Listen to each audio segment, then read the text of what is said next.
Yan. Kung makikita ninyo, meron kasing balita na lumabas na kung saan eto pong mga kaibigan ni PBBM, sinurpresa etong si PBBM mga kababayan. Dahil nag-arkila po sila mga kababayan ng isang band or banda na kung saan mga kababayan yung bandang yon sikat na sikat po yon, yung Duran Duran. So ngayon kung titingnan po natin, kaagad namang ginawan ng reaction mga kababayan nitong kampo ni Duterte. At ang ipinapakalat po nila, eto yung sabi ni Sasurudando. Sa mga hindi nakakakilala kay Sasurudando, ito siya. Ayan. Kung makikita niyo mga kababayan, sa mga hindi nakakakilala kay Sasurudando, ito siya. Yan.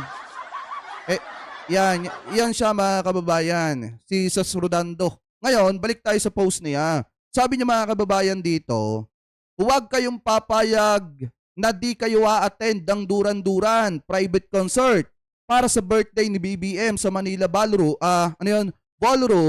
ng Marriott Hotel. Pera nyo yan, mga taong bayan. Hala, lusob kayo namang mga taga Marriott Hotel. Sa mga empleyado, huwag kayong papayag. Yan yung sabi niya na siguro maisagawa doon yung ni PBBM.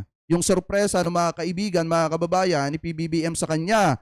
Ngayon, may mga pinapakalat pa siya dito na pera daw ng taong bayan yung ginamit doon sa private concert na yun mga kababayan sa isang hotel sa May Pasay. Ano po na inihanda ng mga kaibigan ni PBBM para po dito kay PBBM. Ngayon mga kababayan, eto naman yung sa atin, yung komento natin dyan. Kasi kung titingnan natin mga kababayan, yan naman yung lagi nilang malimit iba to. Tuwing magkakaroon ng kasiyahan na inihanda ng mga kaibigan ni PBBM, para kay PBBM, sinasabi nila pera ng taong bayan. Pero wala naman silang maipakitang ebidensya na yan po ay pera ng taong bayan. Ngayon, ang problema kasi dito sa kampo, nitong sina Digong mga kababayan, nitong mga taga-suporta ni Digong, mahilig silang mag-akusa nang wala naman silang sapat na ebidensya. Mahilig silang magsabi na kesyo pera ng taong bayan yan, sino ba ngayon yung nahaharap sa issue na nilustay or inubo sa loob ng 11 days yung pera ng mamamayang Pilipino na hindi maipaliwanag kung saan dinala ang pera ng mamamayan. Di ba kung makikita po natin, kanino ba yan? Sa grupo ba ni PBBM? Nangyari yon mga kababayan? Hindi. Kung hindi dito, sa mismong sa grupo ng mga Duterte. At isa pa nga sa mga Duterte, yung mismong nahaharap sa ganyang accusation na kung saan inubos ang pera ng taong bayan di umano sa loob ng 11 days. Kaya nga pinag-uusapan yung patungkol sa confidential funds. Ngayon mga kababayan, eto yung problema dito kay Rodando. Magaling silang mag-akusa pero wala naman silang sapat na ebidensya.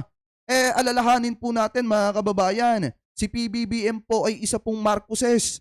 At alam naman po natin mga kababayan, yung ina ni PBBM hindi po basta-basta mga kababayan. At yung tatay niya ay hindi naman basta-basta. Kung tutuusin nga, etong pamilyang Marcos dito sa ating bansa ang pinakaunang royal family. Mga kababayan, kung tutuusin, isa ito sa masasabi natin na mga royal family. Ngayon mga kababayan, yung mga kaibigan naman ni PBBM, hindi naman din po mga basta-basta yan. Ang karamihan dyan mga bilyonaryo. At alam din naman natin, dyan sa isinagawang birthday celebration na yan, na inihanda ng mga kaibigan ni PBBM, nagpunta dyan yung ibang mga senador. Kung nakikita nilang pera ng taong bayan yan, di nagreklamo yan. Yung mga senador na nagpunta dyan.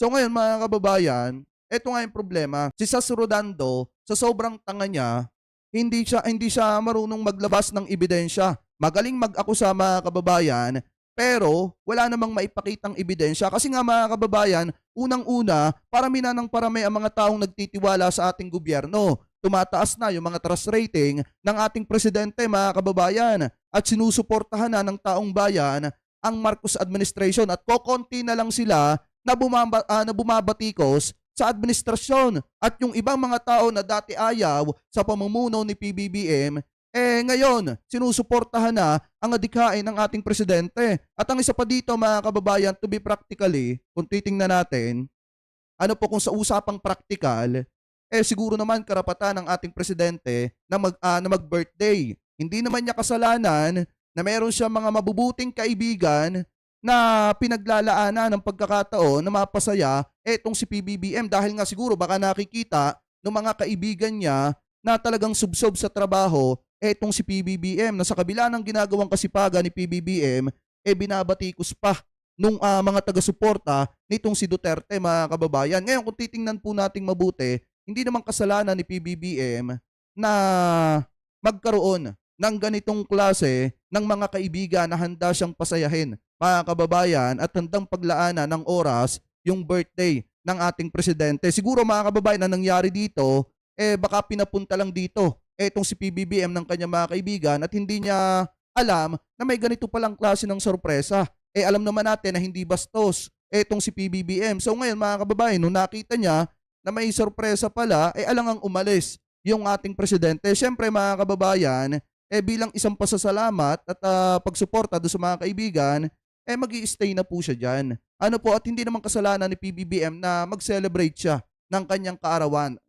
Uulitin ko, mga kababayan, si PBBM ay katulad lang din natin na normal na tao. Mga kababayan, hindi naman porket presidente siya, kakalimutan na niya yung kanyang kaarawan. Ano po, so doon sa mga bumabatikos dyan, sana bago kayo bumatikos, lalo na dito, kay sa Rodando, mga kababayan, sana bago siya bumatikos, maglabas muna siya ng ebidensya.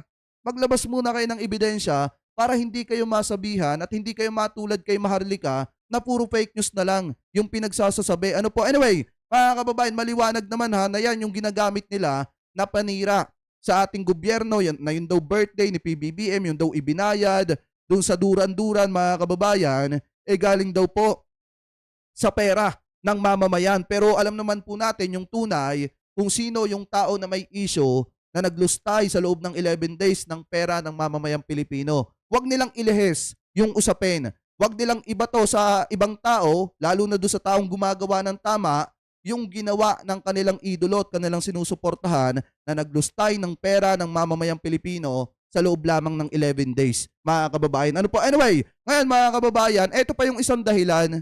Kaya inis na inis po sila kay PBBM at ginagawa nila ng iba't ibang kwento. Kasi nga naman, nagsunod-sunod, mga kababayan, yung mga good news sa mga sumusuporta sa ating presidente. Alam niyo ba kung bakit, mga kababayan? Kasi eto, sabi dito sa balita, eto daw pong net satisfaction ratings ng PBBM administration para sa second quarter 2024 ay tumaas daw, mga kababayan, ayon po dito sa SWS survey. So ngayon, mga kababayan, ibig sabihin kung bakit tumataas, marami ng sumusuporta at tumatangkilik at nagugustuhan yung ginagawang pagtatrabaho ng ating presidente at ng gobyerno ng ating presidente. Kasi nga naman, mga kababayan, dito po kasi sa gobyerno ni PBBM ngayon, lahat pantay-pantay na. Hindi porket kaibigan ka makakaligtas ka. At hindi porket kaibigan ka, pag gumawa ka ng mali, madadaan sa padri-padrino system, mga kababayan. Ngayon, wala nang ganyan. Pagka ikaw ay nagkamali, kailangan mong pagbayaran. At siguro yan yung isang dahilan kung bakit patuloy yung pagtaas, mga kababayan, at patuloy yung pagtangkilik ng mga kababayang Pilipino po natin sa ginagawa ng Marcos administration. Ano po? Anyway, eto i-play po natin. Tumaas ang naitalang net satisfaction ratings ng administrasyon ni Pangulong Ferdinand Marcos Jr. para sa ikalawang quarter ngayong 2024. Base sa resulta ng latest Social Weather Stations o SWS survey, lumabas na mayorya ng mga Pilipino ang satisfied o kontento sa performance ng PBBM administration na nakakuha ng Umakyat ng plus 40, mga kababayan. May nakita pa nga ako na parang umabot pa ng 91% yung pagtangkilik ng sambayan ng Pilipino sa mga kababayan sa administrasyon po natin. Ano po, so ngayon kung makikita nyo dito, umakyat ng plus 40, mga kababayan, yung net satisfaction ratings nitong ating presidente, nitong administrasyon, mga kababayan, ni PBBM. Ano po, anyway, ipagpatuloy pa natin. Positive 40 o good net satisfaction rating nitong Hunyo. Mas mataas ito kumpara sa naitalang positive 49 o moderate na net satisfaction ratings na naitala noong Marso. Gayunman, mas mababa. Kita nyo kung gaano kalaki ang iniangat, mga kababayan, nung March, nasa plus 29 lang. Pero ngayon, mga kababayan, nasa plus 40 na yung net satisfaction rating ng administrasyon itong si PBBM. Ano po, ipagpatuloy pa natin. Ito kung ihahambing sa positive 52 o excellent na record noong December 2023. Isinagawa ang 2024 second quarter survey mula June 23 hanggang July 1 sa 1,500 adult respondents kung saan 62% ng mga Pilipino ang nagsabing satisfied sa performance ng kasalukuyang Tama. administrasyon. 22% na dissatisfied o hindi kontento at 15% na neutral. Mga kababayan, ano kayang pakiramdam ng mga DD-shit dyan? Hindi pa ba kayo sinasama ng lasa? Kasi biruin nyo nakailang pagrarally kayo sa Liwasan Bonifacio para pabagsakin lang si PBBM. Nakailang pagsasagawa kayo ng mga rally-rally dyan, yung mga maisog ninyo, ano naging silbi nun?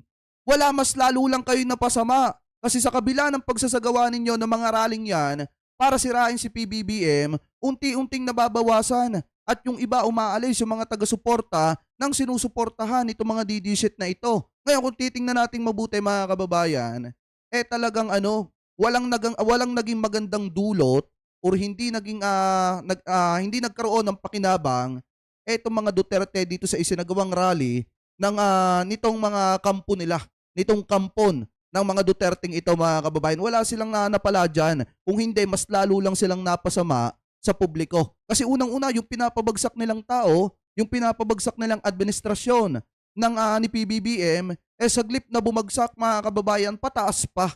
Kasi nga, talagang nakikita na ng mga kababayang Pilipino po natin na parang sobra na yung ginagawa ng kampo nitong si Digong mga kababayan. At puro yung mga taong nahuhuli, lalo na yung mga big profile na mga nahuhuling pugante, galing sa kampo nitong si Digong. So ngayon, ang nakikita dyan ng mga kababayang Pilipino po natin na ang purpose nung ginagawa nilang rally para pagtakpan at itago yung isang taong pugante na kalaunan ay nahuli ng ating mga otoridad.